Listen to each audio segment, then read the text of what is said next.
오늘 함께 나누실 하나님의 말씀은 신명기 27장 4절부터 8절 말씀까지입니다.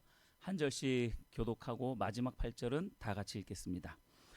너희가 요단을 건너거든 내가 오늘 너희에게 명령하는 이 돌들을 에발산에 세우고 그 위에 석회를 바를 것이며 또 거기 서서 네 하나님 여호와를 위하여 제단 고 돌단을 쌓되 그것에 쇠 연장을 대지 말지니라. 너는 다듬지 않은 돌로 내 하나님 여호와의 제단을 쌓고 그 위에 내 하나님 여호와께 번제를 드릴 것이며 또 화목제를 드리고 거기에서 먹으며 네 하나님 여호와 앞에서 즐거워하라. 너는 이 율법의 모든 말씀을 그 돌들 위에 분명하고 정확하게 기록할지니라. 아멘. 좋습니다. 오늘 이 본문 말씀을 중심으로 해서 사람의 손때가 묻지 않게 하라라는 제목의 말씀을 함께 나누도록 하겠습니다. 그린벨트 정책이라는 것이 있죠. 개발 제한 정책입니다. 개발을 제한하는 구역을 설정해 놓는 정책을 말하는 거죠. 왜 개발을 제한하느냐? 도시의 어떤 무질서하고 무분별한 확산을 방지하고 또 도시 주변의 그 자연 환경을 보존하면서 도시민의 건전한 생활 환경을 확보하기 위함입니다. 그래서 녹지를 보존하는 거예요. 녹지를 보존하려는 그러한 의도로 만들어진 정책이 그린벨트라고 그렇게 말을 하죠.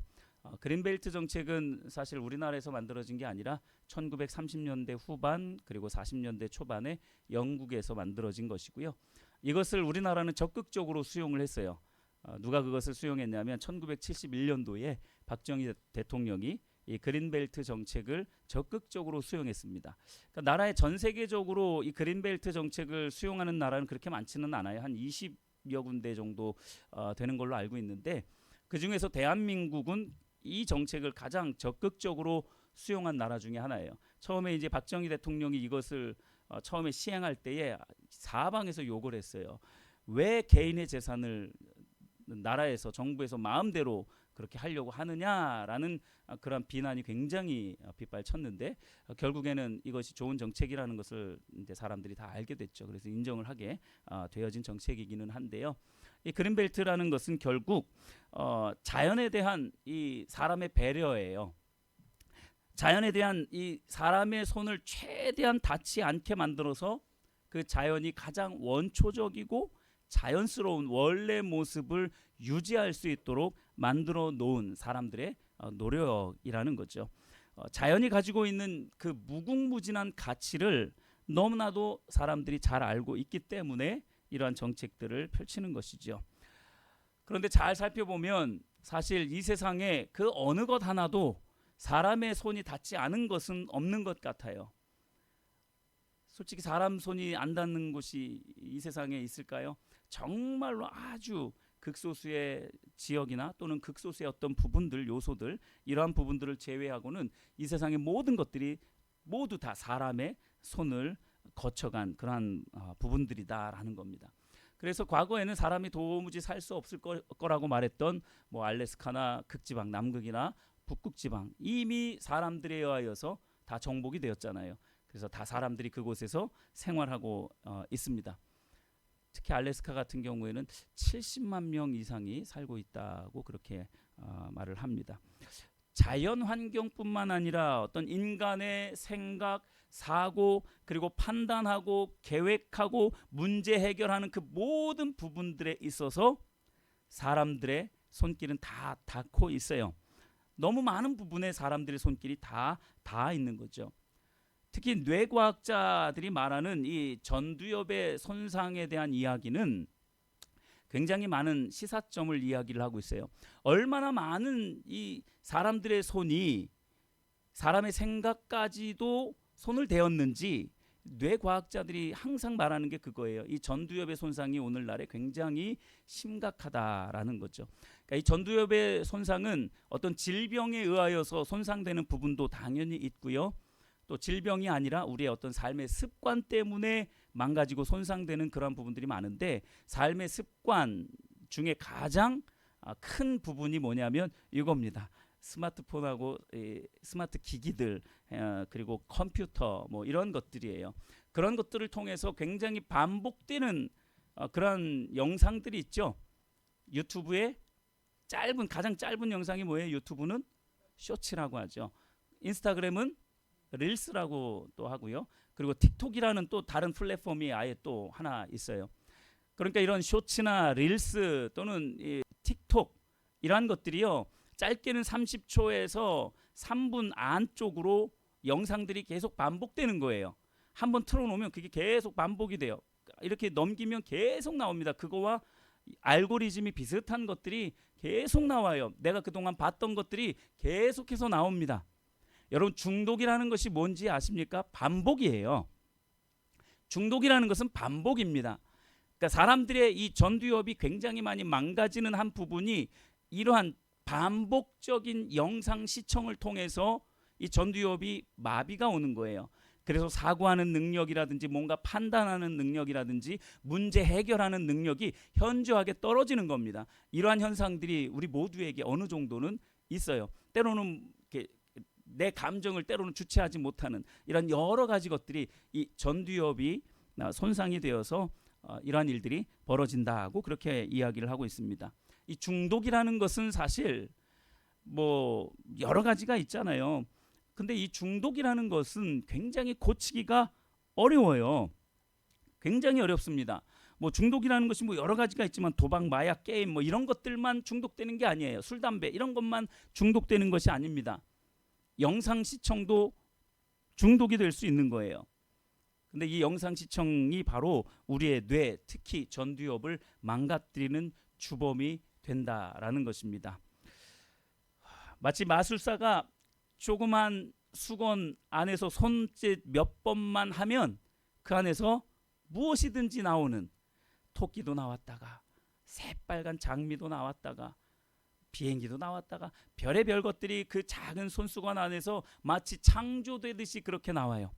사람의 손이 조금만 그렇게 거쳐지게 되면 무엇이든지 다 창조해서 나와질 것 같은, 그래서 오늘날의 사람들은 마치 자신들이 창조주가 된 것인 마냥 하나님을 제치고 이 세상의 주인이 되어져 버렸어요.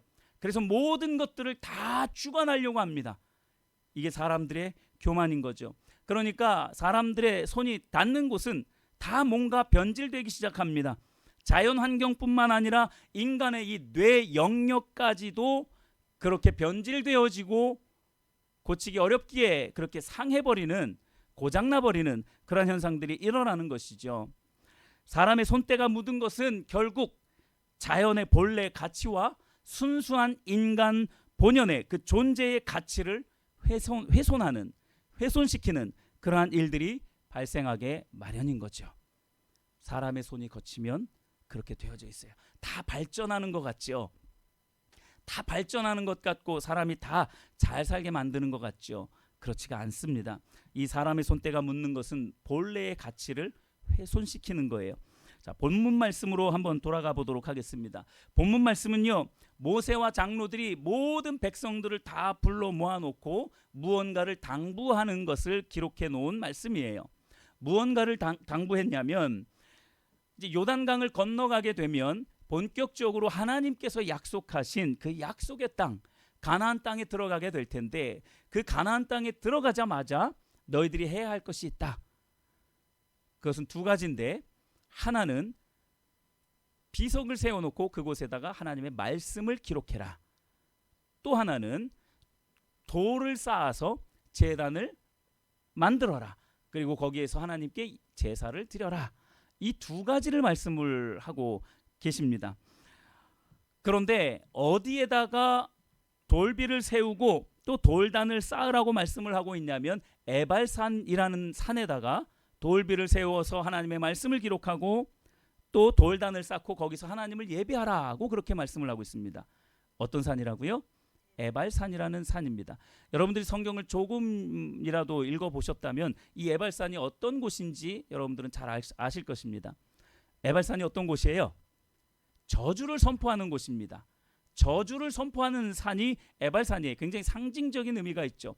반대로 그리심산이라는 산이 있는데 그곳에서는 축복의 말씀을 선포하는 산이에요. 그러니까 왜 에발산이라는 곳에 가서 요단강을 건너고 난 다음에 에발산이라는 곳에 돌비를 세워놓고 거기에다가 하나님의 말씀을 기록하고 또 에발산이라는 곳에다가 돌을 쌓아놓고 제단을 만들어 놓고 그곳에서 하나님께 제사를 드려라 라고 말씀을 하고 있느냐라는 거죠. 여기에는 하나님의 어떤 의도가 담겨져 있는 거예요. 왜 에발산이냐? 저주의 산, 저주를 선포하는 산인 왜 에발산에서 하나님께 하나님의 말씀을 기록할 돌비를 세우고 하나님께 제사를 드리는 돌단을 쌓으라고 말씀을 하셨는가? 하나님의 의도가 있는 거죠. 여러분, 우리의 삶에 그 가득 드리워져 있는 그 저주와도 같은 그 멸망과도 같은 그러한 모든 것들은 무엇으로 끊어질 수 있는 거냐면 하나님의 말씀과 하나님께 올려드리는 예배, 이것을 통해서 깨어질 수 있는 줄 믿으시길 바랍니다. 하나님이요, 이 요단강을 건너자마자 와, 우리가 전쟁에서 놀랍도록 승리했어, 와, 우리가 요단강을 건넜어, 저 건널 수 없는 요단강을 와, 우리가 건넜어, 하나님의 은혜로 우리가 건넜어, 이런 거 하는 게 아니라 건너자마자 하나님의 말씀을 새겨놓고 그리고 그 저주의 산에서 하나님께 단을 쌓아놓고 제사, 즉 예배를 드리라고 말씀을 하고 있는 거예요. 이 두 가지를 반드시 먼저 하라고 그렇게 말씀을 하고 있는 거예요. 이 두 가지 중에 이 말씀 부분에 대해서는 제가 오늘 나눌 시간이 너무나 없기 때문에 생략을 하고 그 다음 부분인 사람의 손으로 다듬지 않은 돌로 제단을 쌓고 거기에서 제사를 드려라, 즉 예배를 드리라는 이 부분을 놓고 같이 말씀을 나누려고 하는 것입니다. 잘 보세요, 여러분. 5절부터 6절까지 한번 보십시오. 거기서 내 하나님 여호와를 위하여 제단 곧 돌단을 쌓되 그것에 쇠 연장을 대지 말지니라. 너는 다듬지 않은 돌로 내 하나님 여호와의 제단을 쌓고 그 위에 내 하나님 여호와께 번제를 드릴 것이라 하고 말씀을 합니다. 쇠 연장을 대지 말래요. 그리고 사람의 손을 대지 말라고 그렇게 말씀을 하십니다. 제단을 쌓는데 돌을 쌓아놓고 하나님께 제사를 드릴, 즉 하나님께 예배를 드려야 되는데 사람의 손이 닿지 않게끔 하라라는 거예요. 최대한 사람의 손을 닿지 않게 하라는 거예요. 사람의 손을 거치지 말라라는 거예요. 연장을 대지 말라라는 겁니다. 왜 하나님은 이렇게 말씀을 하실까? 사람의 손이 닿는 것은 변질되기 때문에 그래요. 사람의 의견이 첨가가 되고요, 사람의 판단이 첨가가 되기 때문에 하나님은 이 하나님께 드려져야 할 이 예배가 사람의 손으로 인하여서 사람의 의견과 사람의 판단과 사람의 생각이 들어가는 그것으로 인하여서 훼손되는 것을 하나님은 원치 않으셨다라는 거예요. 하나님께서 가장 소중하게 여기는 것들을 훼손시키는 것, 사람들이 그것을 훼손시키는 것을 하나님은 원하지 않은 거죠. 그러니까 철 연장으로 다듬지 말라고 말씀을 하시고 사람의 손을 거치지 않게끔 만들라고 말씀을 하고 있는 거예요. 하나님 자신이 소중하게 지키고 싶은 것들이 있죠. 우리가 배웠잖아요. 하나님의 질투라고. 하나님께서 지키고자 하시는 그 소중한 것들, 하나님께서 너무나 소중하게 여기셔서 지키시고 성취하고자 하시는 그 하나님의 열심, 그것을 보고 우리는 질투라고 말씀을 했습니다. 하나님께서 뭔가 지키고 싶은 게 있는 거예요. 여러분들은 혹시 인생을 살아가면서 이것만큼은 내가 꼭 지키고 싶다라는 것이 혹시 있습니까? 여러분들도 아마 그런 게 있을 거예요. 저희 아이들 같은 경우 제가 이렇게 말씀을 준비하면서 생각을 해봤는데 저희 아이들은 어렸을 때 초등학교 때 그랬던 것 같아요. 뭐 전래동화, 명작동화, 어린이 책 있잖아요. 그리고 자연과학동화, 막 너무나 막 달팽이 그림 나오고 뭐 지렁이 나오고 처음에는 흥미가 있는데 그림은 흥미 있는데 내용은 너무 재미없잖아요. 그런 전래동화, 명작동화, 자연과학동화 이런 건 다 남들한테 줘도 되는데 Y책만큼은 안 돼. 이러더라고요. 그래서 Y책은 좀 더 이렇게 가지고 갔어요. 그러다 한 중학교 정도, 중학생 정도 되었을 때는 그런 것 같더라고요. 이제 큰아이 같은 경우 뭐 Y책도 괜찮아. 이제 다 괜찮아졌어.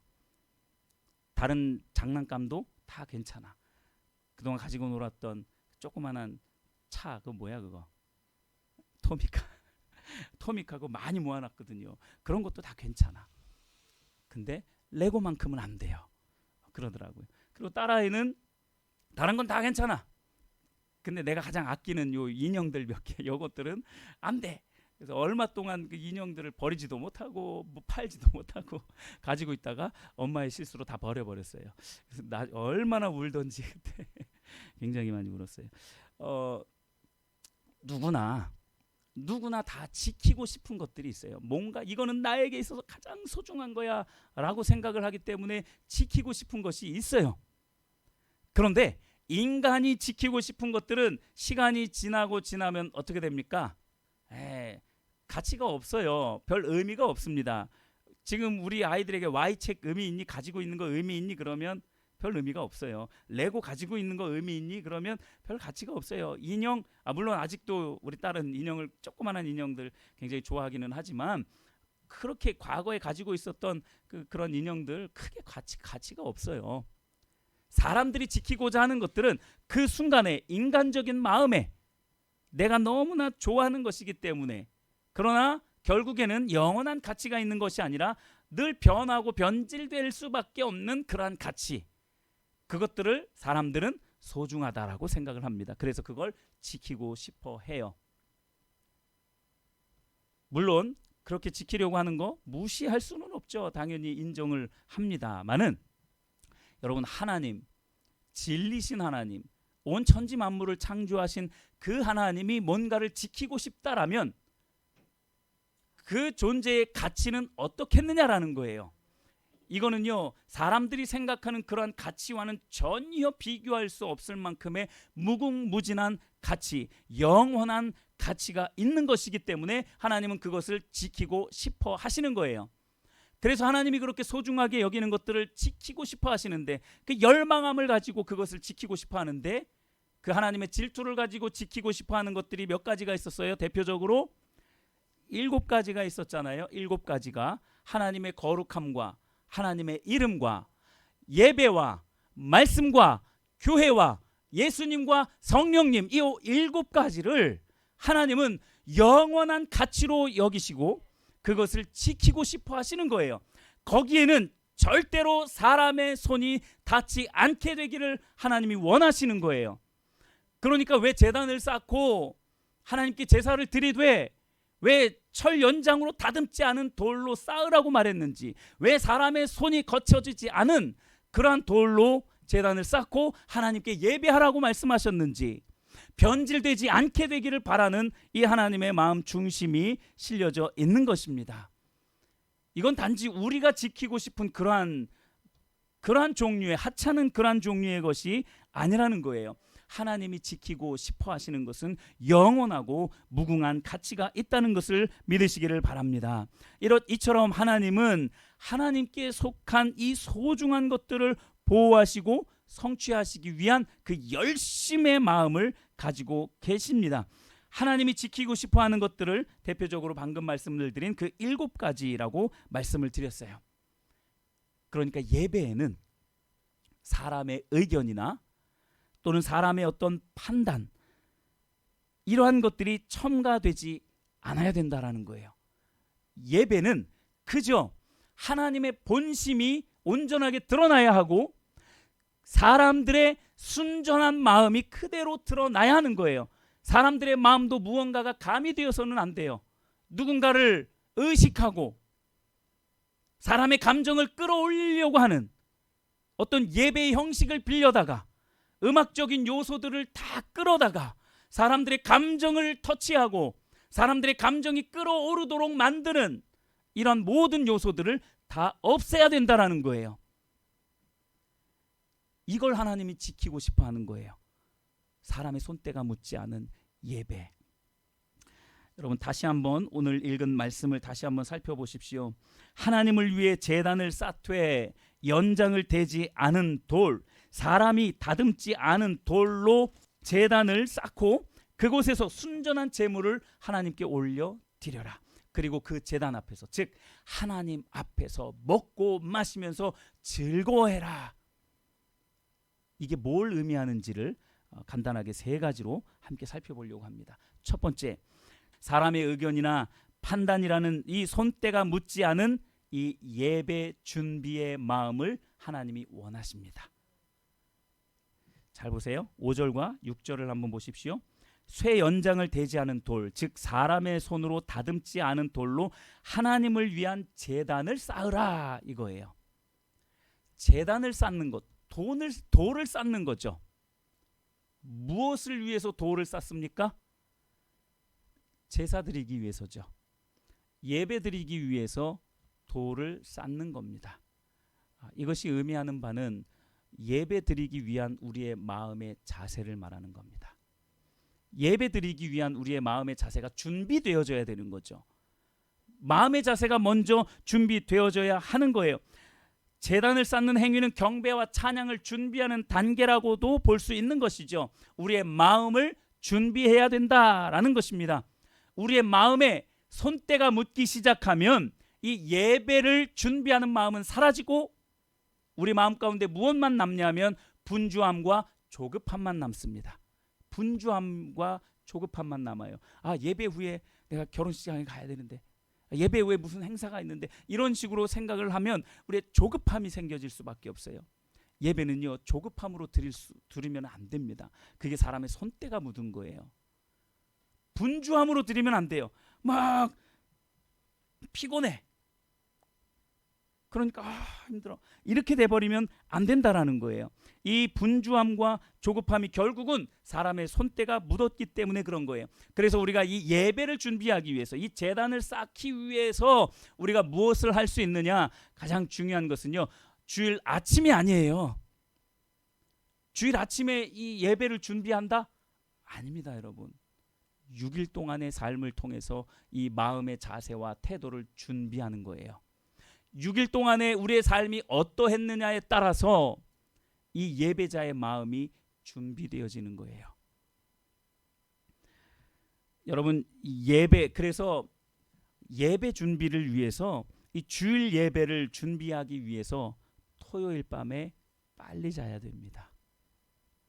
밤 늦게 자면 주일 아침이 힘들어져요. 졸립고요, 피곤하죠. 제단이 안 쌓아져요.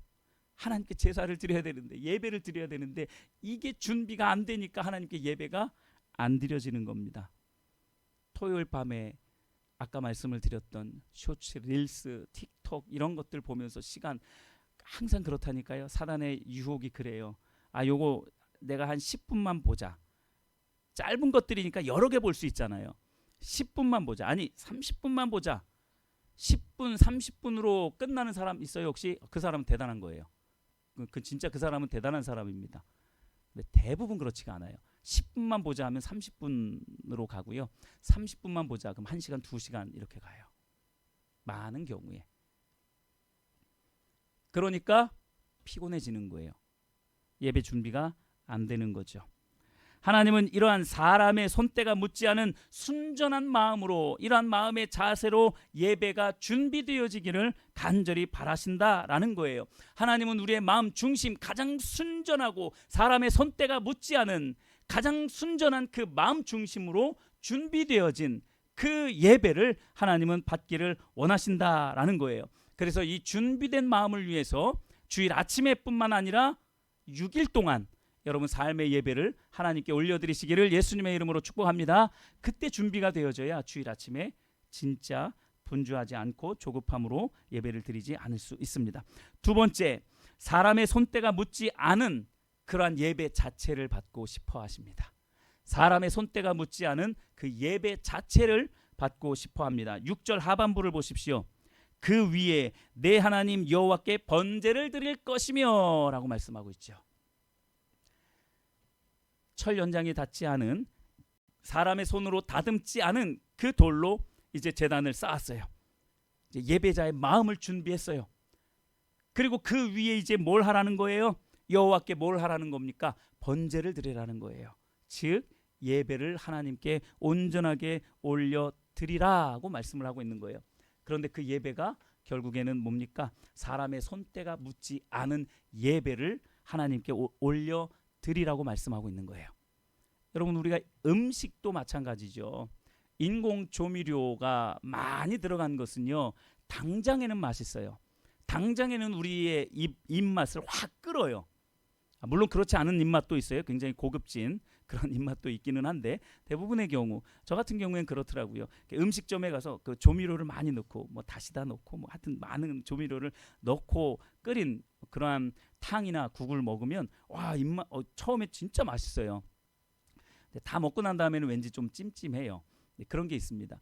그래서 집밥이 좋다고 하잖아요.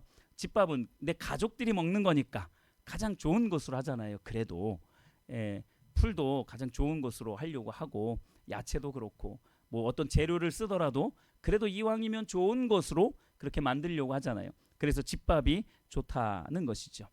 집밥이 맛있고 또 몸에 좋다라고 그렇게 말씀을 하고 있는 거예요. 여러분, 우리의 예배 가운데에 그러한 인공 조미료, 당장은 좋아 보이지만 하나님이 원하지 않는 그러한 인공 조미료를 자꾸 가미하려고 하면 안 된다는 거예요. 그래서 하나님은 사람의 손때가 묻지 않은 그 예배 자체로 하나님께 예배 올려 드려라, 제사를 올려 드려라 하고 그렇게 말씀을 하고 있는 거예요. 제가 방금 전에 말씀을 드렸던 것처럼 그런 조미료가 뭐겠습니까? 사람의 감정을 자극하려고 온갖 요소들을 다, 분위기를 고조시키기 위해서 온갖 음악적인 요소들을 다 해서, 여러분 뭐 드럼을 치거나 피아노를 치거나 또는 여러 가지 뭐 악기들을 연주한다거나 이런 거 다 빼야 됩니다, 이 말을 하는 게 아니라, 그것들을 할 때에 여러분 그게 차이가 납니다. 정말로 사람들의 감정을 터치하기 위해서 그냥 음악적인 요소로만 다다다다다당 하면서 하는 것과, 정말 내가 하나님을 예배하기 때문에 막 기타가 열심히 쳐지고 피아노가 막 이렇게 치는 사람들 많아요. 진짜 성령의 그 충만한 임재함 가운데 피아노를 치는데 막 눈을 감고 막 이렇게 치는 그런 걸 보면요, 그냥 은혜가 되기도 해요. 성령에 취해서 그렇게 현란하게 연주하는 것과 드럼도 마찬가지고요. 그저 인간의 감정을 끌어올리기 위해서, 그 분위기를 고조시키기 위해서 첨가하는 조미료 같은 것과는 완전히 구분이 되는 거예요. 사람이 볼 때에도 그게 조금은 느껴지는데 하나님이 보실 때에는 그게 얼마나 많이 느껴지겠습니까? 제가 조미료 치고 있네, 그거 안 쳐도 돼, 그냥 네 마음 중심으로, 순전한 그 마음 중심으로 예배하면 내가 가장 기뻐하며 받아줄게, 하나님이 이렇게 말씀하실 텐데 우리는 그걸 잘 몰라서 자꾸 분위기를 고조시키고 감정을 고조시키기 위해서 뭔가를 자꾸 끌어들이려고 하는 거예요. 여러분, 이러한 사람의 손때가 묻지 않은 예배를 하나님께 올려드리시기를 예수님의 이름으로 축복합니다. 세 번째, 사람의 손때가 묻지 않은 친밀한 교제를 또 하나님은 원하고 계십니다. 하나님과의 교제도요, 사람의 손때가 탈 수 있다는 거예요. 7절 부분을 같이 한번 읽어볼까요? 7절 함께 읽겠습니다. 시작. 또 화목제를 드리고 거기에서 먹으며 내 하나님 여호와 앞에서 즐거워하라. 자, 세 번째가 뭐라 그랬어요? 하나님과의 친밀함이 뭐가 묻지 않은? 사람의 손때가 묻지 않은, 사람의 손때가 묻지 않은 그 하나님과의 친밀한 교제를 하나님이 누구보다도 원하신다는 거예요. 7절을 다시 한번 보시면, 화목제를 드리고 거기에서 먹으며 내 하나님 여호와 앞에서 즐거워하라. 돌로 쌓은, 사람의 손으로 다듬지 않은, 연장이 닿지 않은 그러한 돌로 쌓은 그 제단 앞에서 먹고 그리고 즐거워하라고 말씀하고 있는 거예요. 먹고 즐거워하는 것. 자, 그 제단 앞에서, 즉 하나님 앞에서 먹고 즐거워하라는 게 뭐예요? 화목제라는 그 제사 자체의 의미와 목적이 뭡니까? 하나님과의 친밀한 교제입니다. 하나님과 친밀한 교제인데, 이 하나님과의 친밀한 교제도 사람의 손때가 묻지 않도록 하라는 거예요. 여러분, 친밀한 교제가 온전하게 이루어지기 위해서는 서로 사람으로 보자면 서로 사람과 사람 간에 친밀한 교제가 이루어지려면 서로가 서로에게 있어서 그 존재 자체가 좋아야 합니다. 그 존재 자체가 기뻐야 돼요. 그래야 서로 간에 진짜 친밀한 교제가 이루어질 수 있는 거예요. 예를 들어서 한 사람이 이 한 사람에게 만나기만 하면 항상 뭔가를 섬겨요. 뭔가 물질적인 것이 되었든 마음적인 것이 되었든 맨날 섬겨요. 근데 이 사람이 당연히 고마워하죠. 근데 여기까지는 좋은데 뭐 섬길 수 있는 사람이 있으면 당연히 섬기는 거 좋죠. 근데 이 받는 사람이 어느 순간인가부터 이 사람이 이렇게 배려하고 섬기고 희생하고 하는 그런 부분들을 당연하게 여기기 시작해버렸어요. 그래서 어느 날을 만났는데 자기를 섬기지를 않아. 다른 일이 있어가지고 뭐 이렇게 해버렸어. 소홀해져 버렸어. 서운해져 버려요. 마음의 상처를 입어버려요. 상대방의 배려가 마치 자기의 권리처럼 돼버린 거예요. 이때부터는 이 둘과의 관계는 친밀함은 있을 수 없습니다. 왜냐하면 이 사람에게 있어서 이 사람은 조건이 되어져 버린 거예요. 조건이 되어져 버린 겁니다. 그러니까 그 조건이 충족이 안 되니까 친밀함이 깨지는 거예요. 하나님과의 관계도 마찬가지입니다, 여러분. 하나님과의 관계도 하나님의 존재 자체가 나에게 있어서 기쁨이고 그 존재 자체가 나에게 있어서 가장 큰 의미가 되어져야 하나님과 친밀한 교제가 나누어질 수 있는 거예요. 하나님은 당연히 우리의 아버지이시기 때문에 우리에게 모든 것을 다 해주고 싶은 그런 마음이 하나님에게는 있습니다. 그러나 우리가 그 하나님을 만날 때에 항상 그 조건들만 바라보기 시작한다면 우리의 신앙은 어그러지고 거짓되기 시작합니다. 그래서 하나님을 만날 때마다 우리는 늘 하나님이 뭔가 해주시겠지. 하나님이 뭐를 해주실까? 나 좋은 학교 들어가게 해주실까? 나 좋은 직장 들어가게 해주실까? 삶의 문제를 뭔가 해결해 주실까? 이런 것만 보기 시작하는 거예요. 하나님은 이미 우리에게 그 모든 것들을 다 해줄 준비는 되어 있지만 우리가 그러한 자세로 하나님을 만나기 시작하면 하나님과의 친밀한 교제는 이루어질 수 없는 거예요. 왜냐하면 하나님은 이미 존재 자체로 나에게 있어서 소중한 게 아니라 조건이 되어져 버렸기 때문에 그렇습니다. 조건이 달리는 순간 그 관계는 친밀한 교제가 이루어질 수 없는 거예요. 하나님은 그것을 사람의 손때로 말한 거예요. 사람이 다듬지 않은 그러한 돌로 쌓은 그 제단 앞에서 먹고 즐거워하라. 즉 하나님과 친밀한 교제를 나누라는 거예요. 어떤 조건 없이 그저 하나님 존재 자체가 너무나 소중하고 가치 있어서 그분과의 교제가 너무나 행복해서 다른 어떠한 것으로도 비교할 수 없는 그런 행복감을 가지고 있는 거죠. 친밀함 사이에 어떤 조건이 들어오기 시작하면 이미 사람의 손때가 묻은 것이고 그 친밀함은 깨질 수밖에 없는 것입니다. 이처럼 사람의 손때가 묻는다는 것은 결국 이 세 가지를 우리가 살펴보면서 생각해 볼 수 있는 것은 이 사람의 손때가 묻었다라는 것은 뭡니까? 사람의 사사로운 의견이나 세상에서 통할 법한 이 세상의 이론을 고집스럽게 내세우면서 하나님이 가장 바라시고 원하시고 또 지키기를 원하시는 그 소중한 가치들을 훼손하는 것이 바로 사람의 손때가 묻는 것을 말하는 겁니다. 사람의 손때가 묻었다, 사람의 손때가 탔다는 것은 결국 하나님께서 지키고자 하시는 그 소중한 가치들, 이러한 것들이 훼손되는 그리고 회방하는 그 행위를 말하는 것입니다. 그래서 사람이 하나님보다 더 강조되고 사람 하나님은 저 뒷전이 돼버리는 거예요. 더 나아가서 하나님을 대적하기 시작합니다. 이게 사람의 손때가 많이 묻기 시작하면 벌어지는 현상이에요. 하나님을 멀리하고 하나님을 대적하는, 이것은 사람의 손때가 많이 묻었기 때문에 그래요. 내 의견, 내 생각. 그래서 하나님은 이 사람의 손으로 다듬지 않은 돌로 제단을 쌓으라고 말씀을 하셨고, 사람의 생각과 판단과 높아진 마음으로 제단을 쌓기 시작하면 신앙 자체를 하나님 중심이 아닌 사람 중심, 자기 중심으로 마음대로 해석하고 정의 내리기 때문에 사람의 손으로 다듬지 않은 그 돌로 제단을 쌓으라고 말씀을 하신 것입니다. 여러분 반드시 이 부분을 기억하시기를 바랍니다. 절대 건드려서는 안 되는 부분이 있어요. 부부싸움에도 절대 건드려서는 안 되는 그런 요소들이 있죠. 상대방의 가족, 특히 부모님 이러한 거 건드리면 안 된다라는 그러한 불문율이 좀 있어요. 혹시 건드리셨어요? 아니죠. 할렐루야. 네. 그런 철칙들은 어느 정도 있어요. 절대 건드려서는 안 되는 그런 것들이 있습니다.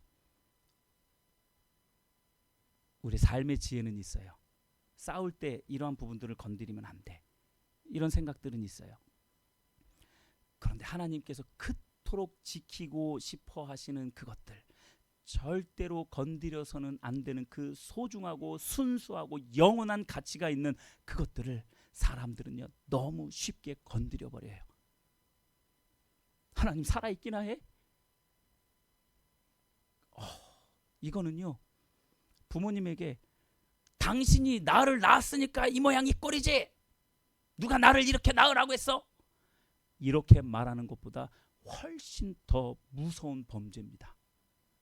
창조주 하나님을 거부하고 무시하는 것, 절대 건드려서는 안 되는 영역이에요. 사실은 그게 물론 안 믿어지니까 그렇게 하는 것이지만 그 하나님의 본심을 우리는 너무나 쉽게 짓밟아 버려요. 우리를 사랑하시고 누가 날 위해서 뭐 죽어달라고 그랬어? 이런 소리를 하면서 하나님의 그 본심을 완전히 짓밟아 버려요. 하나님은 우리를 너무나 사랑하셔서 목숨 바쳐서 우리를 사랑하시는데 그 본심을 건드려서는 안 될 그 본심을 우리는 너무나도 쉽게 짓밟아 버리고 있는 거죠.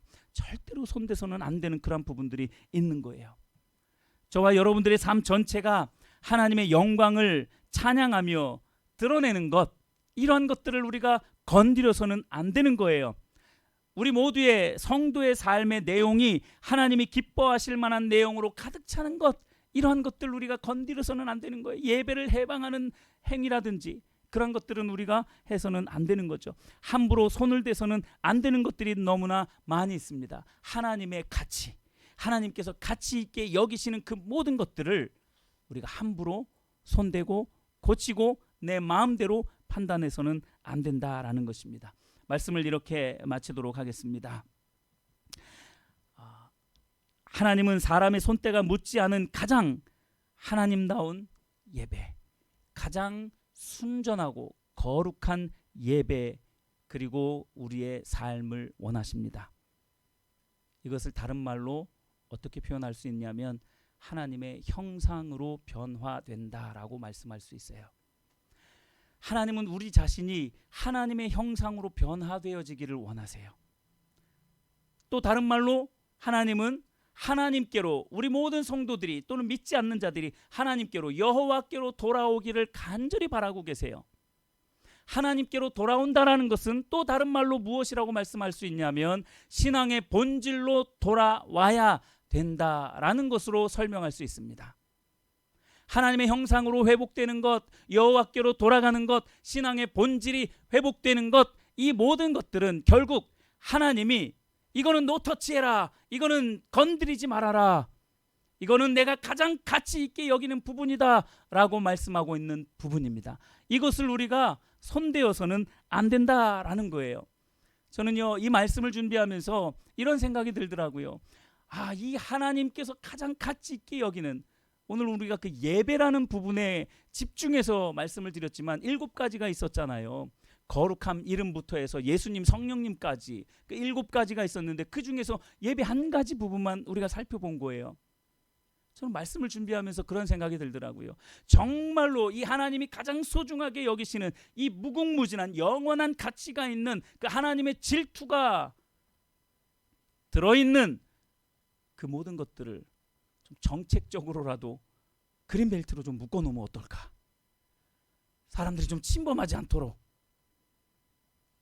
자연 그대로 좀 내버려 두었으면 좋겠다라는 그런 생각이 들어요.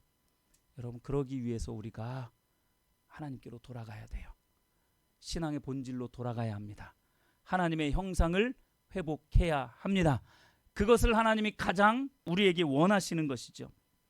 자, 이 사실을 기억하시면서 예배나 또 예배 준비의 마음이나 또 하나님과의 교제에 사람의 생각과 사람의 판단, 의견이라는 이러한 손대를 묻히지 말고 가장 순전한 마음으로 하나님께 가까이 나아가 마음 중심을 다 쏟아 부으며 그렇게 예배하며 하나님과의 친밀한 교제를 나누는 사랑하는 모든 성도님들 다 되시기를 예수님의 이름으로 축복합니다.